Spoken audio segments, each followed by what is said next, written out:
শুক্রবার রাতে ইসরায়েলে বড়সড় মিসাইল হামলা চালিয়েছে ইরান। স্থানীয় সংবাদ মাধ্যম সূত্রে জানা গিয়েছে, ইসরায়েলের প্রায় ডজন খানেক এলাকায় শতাধিক ড্রোন নিক্ষেপ করেছে ইরান। হামলা চালানো হয়েছে ব্যালিস্টিক মিসাইল নিয়ে। বহু সাধারণ মানুষ আহত হয়েছেন এই মিসাইল হামলায়।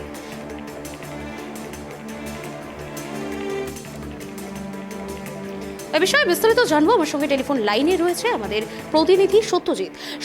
শুক্রবার রাতে ইসরায়েলে বড়সড় মিসাইল হামলা চালিয়েছে ইরান।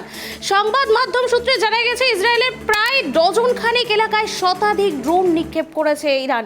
এ বিষয়ে তোমার কাছে আর কি কি তথ্য রয়েছে? একদমই তাই। দেখো তুমি, যে টানাপোড়েনটা চলছিল ইসরায়েল এবং ইরানের মধ্যে, সেই টানাপোড়েন এবার কিন্তু যুদ্ধে পরিণত। কারণ শুরুটা হয়েছিল, আমরা প্রত্যেকেই জানি, হামাসকে নিয়ে, এবং হামাসের একের পর এক নেতাকে আশ্রয় দিয়েছিল ইরান। তারপর থেকে দুই দেশের মধ্যে বিবাদ, এবং এই মুহূর্তে যে বিবাদটা সেটা হচ্ছে পরমাণু বোমা নিয়ে। কারণ তুমি জানো, ইরান তাদের অস্ত্র ভান্ডারে পরমাণু ব্যাপক বাড়ানোর কিন্তু প্রক্রিয়া শুরু করেছে, এবং সেইখানেই দাঁড়িয়ে আমেরিকার পক্ষ থেকে চাপ দেওয়া হয়েছিল। ঠিক তেমনই ইসরায়েলে কিন্তু চাইছে না ইরান তাদের পরমাণু ভান্ডার আরো মজবুত করুক, আর সেখানে বিবাদটা শুরু।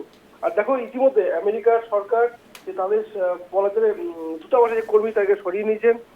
অন্যদিকে ঠিক সেই সময় ইসরায়েল কিন্তু ইরানের বিভিন্ন শহরে হামলা চালায়, যার ফলে একদিকে পরমাণু ঘাঁটিতে যেমন হামলা চালায়, কারণ নিউক্লিয়ার ইতিমধ্যে ভাইরাস ছড়িয়ে পড়ার একটা সম্ভাবনা তৈরি হয়। পাশাপাশি এরপরেই ইসরায়েলের যে আক্রমণ ইরানে, তারপরে কিন্তু খামেনি, অর্থাৎ আয়াতুল্লাহ খামেনি, ইরানের প্রধানমন্ত্রী, তিনি তো হুঙ্কার দিয়েছিলেন এর শাস্তি ইসরায়েলকে পেতেই হবে। এবং তার যে হুঙ্কার, সেই হুঙ্কারের ফলে যেন ইরান পাল্টা ব্যালিস্টিক মিসাইল ড্রোনে হামলা চালালো ইসরায়েল। এবং শুধু নয়, সেনাঘাটি শুধু নয় বা যুদ্ধ বিজ্ঞান ঘাটি তা নয়, বলা যায় যেখানে মানুষ যেখানে রয়েছেন সেখানেও কিন্তু হামলা চালিয়ে, যার ফলে ক্ষতিগ্রস্ত হয়েছে বহু মানুষ। তেল হাবিব, তুমি বলো, তেল হাবিবে হামলা চালানো হচ্ছে, জেরুজালেমে হামলা চালানো হচ্ছে, অর্থাৎ জনবসতিপূর্ণ এলাকায় ব্যালিস্টিক মিসাইল ছুড়েছে ইরান, এমনটা কিন্তু জানা যায়। এবং ঠিক এই যে যুদ্ধের আবহ, ঠিক সেই সময় ইসরায়েলের প্রধানমন্ত্রী বেঞ্জামিন নেতানিয়াহু, তিনি প্রধানমন্ত্রীকে, নরেন্দ্র মোদীকে ফোন করেছিলেন, এবং প্রধানমন্ত্রী নরেন্দ্র মোদীর সঙ্গে কথা, সেটা কিন্তু প্রধানমন্ত্রী টুইট করেছেন যে তার সাথে কথা হয়েছে বেঞ্জামিন নেতানিয়াহুর, এবং তিনি কিন্তু স্পষ্ট বলেছেন দুই দেশকে শান্তির বার্তা দিয়েছেন, অর্থাৎ দুই দেশ যেন শান্তিতে যুদ্ধে জড়িয়ে না পড়ে সেই বার্তা দিয়েছেন দেশের প্রধানমন্ত্রী নরেন্দ্র মোদী।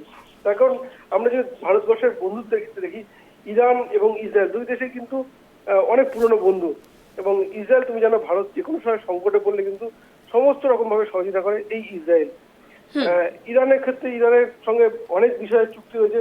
আমরা জানি ভারত সরকার যে খনিজ তেল আমদানি করে, অনেকটা কিন্তু ইরান থেকে করা হয়। পাশাপাশি ইরানের ড্রোনও কিন্তু ভারত কেনে। ইতিমধ্যে দেখো, কিছুদিন আগে যে অপারেশন সিন্দুর চালু বা ভারত পাকিস্তান যুদ্ধের আবহ, সেখানে কিন্তু ইরান কিন্তু প্রত্যক্ষভাবে পাকিস্তানকে সমর্থন করেনি, অর্থাৎ ইরানও কিন্তু ব্যালেন্সটা নিয়েছিল। আর ঠিক সেখানেই ভারত সরকারের পক্ষ থেকে দুই দেশ যাতে যুদ্ধে জড়িয়ে না পড়ে সেই বার্তাই কিন্তু দেওয়া হয়েছে। এবং সাইবার কিন্তু যে পরিস্থিতি এগোচ্ছে, তার কারণ প্রথমে ইসরায়েল যে হামলা চালায়। সত্যজিৎ, তোমার কাছে আরো একটা বিষয় জানতে চাইবো, যে ইসরায়েল আর ইরান দুটোই তো ভারতের বন্ধু দেশ, তাহলে এক্ষেত্রে ভারতের অবস্থান কি হতে পারে? দেখো, এই মুহূর্তে যদি বলি, ভারতের অবস্থান কিন্তু মধ্যস্থতায় রয়েছে, অর্থাৎ দুই দেশকে শান্তির বার্তা দেওয়া হয়েছে, দুই দেশকে যুদ্ধ যাতে না জড়িয়ে পড়ে সেই বার্তাই কিন্তু দেওয়া হয়েছে।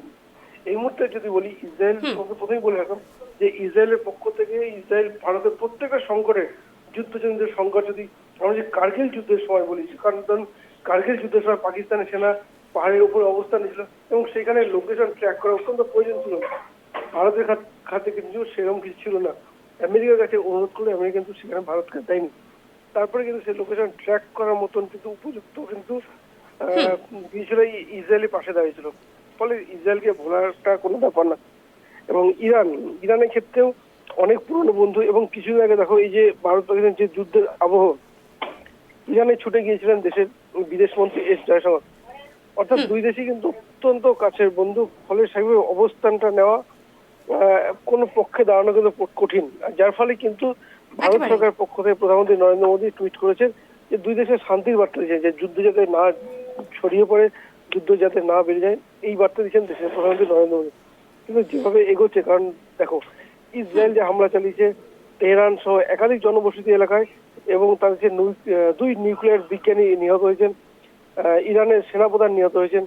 উল্টো দিকে ইরানের আক্রমণে জেরুজালেম, তেল হাবিব সহ বিভিন্ন জনবসতি এলাকায় হামলা চালিয়েছে। ফলে সেইভাবেই যুদ্ধ কমার কিন্তু যথেষ্ট কোনো সম্ভাবনা নেই মনে করা হচ্ছে।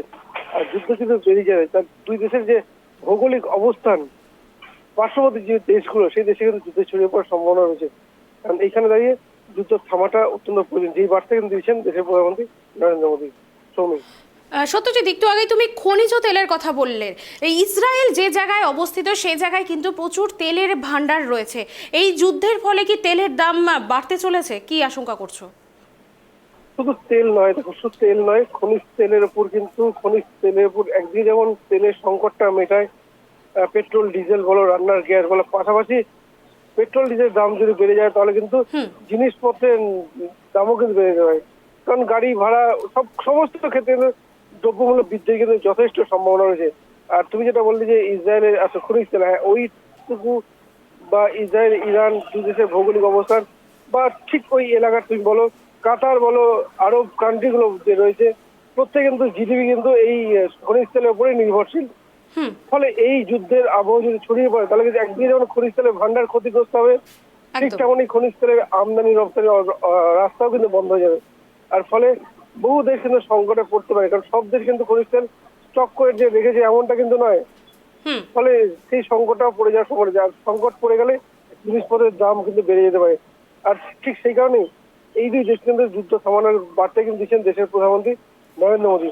এখন দেখা যাক কারণ যেভাবে এগোচ্ছে, বিশেষ করে ইরান তার অস্ত্র ভান্ডার যেভাবে পারমাণবিক ভান্ডার মজবুত করার চেষ্টা করছে, আর যার ফলে কিন্তু আতঙ্কিত ইসরায়েল, আতঙ্কিত আমেরিকা, দুই দেশের পক্ষ থেকে কিন্তু বারবার ইরানকে হুঁশিয়ারি দেওয়া হচ্ছিল, কিন্তু ইরান কিন্তু কোনো দেশের কথাই কিন্তু শুনছে না।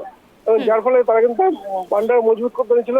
আর সেখানে এই যুদ্ধ যেমন বেড়েছে, ইসরায়েল যে আক্রমণ করেছে, ঠিক তেমন দেখো রাশিয়া ইরানের পাশে দাঁড়িয়েছে।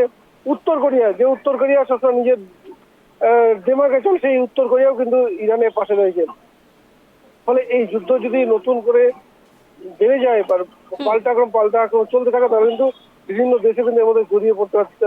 বিশ্বযুদ্ধের একটা কিন্তু যথেষ্ট সম্ভাবনা রয়েছে। তুমি ধন্যবাদ সত্যজিৎ আমাদের সঙ্গে থাকার জন্য।